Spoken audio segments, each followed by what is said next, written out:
My problem is a four-letter word. K-E-M-P. Will Kemp, the clown. How may I be rid of him?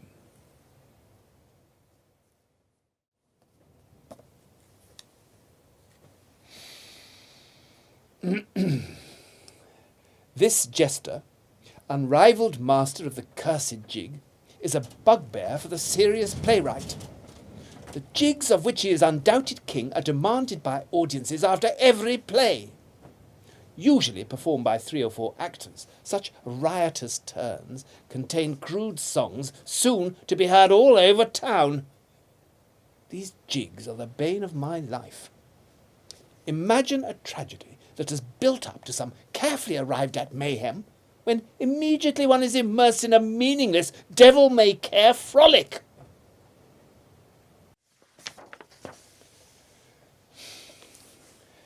Revellers regularly force their way into the theatre just as a play is ending, in order to see one of these ludicrous faces.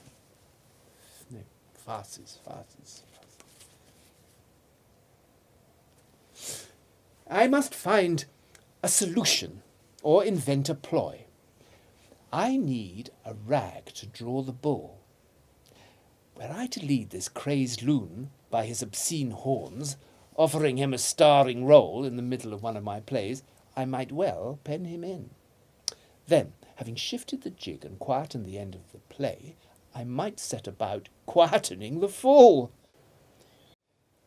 I would hardly object to this larger-than-life buffoon if he did not so seriously threaten my art with his horseplay. But he leaves audiences I have painstakingly guided towards some tragic finale convulsed with laughter. Worst of all, though, he mocks all that's gone before.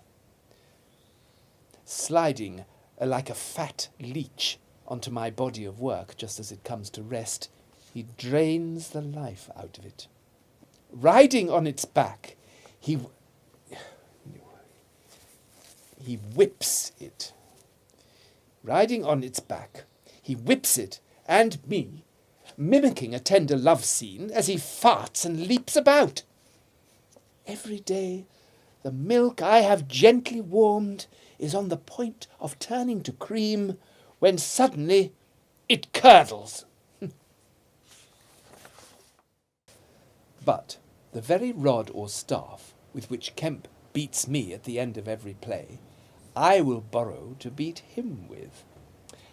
I will invent a character, Falstaff, for whom Kemp will fall. So finally he will fall as Falstaff. I will shape an irresistible role for the ogre, dress him in outlandish clothes, and feed him lively lines like a bear buns.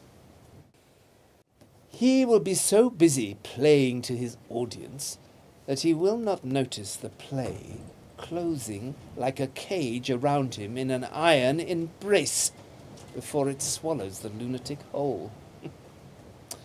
Though it may take a play or two, I will throttle Kemp, while at the same time weaning audiences off the madcap scenes and trifles they crave, thus putting an end to the inappropriate jig.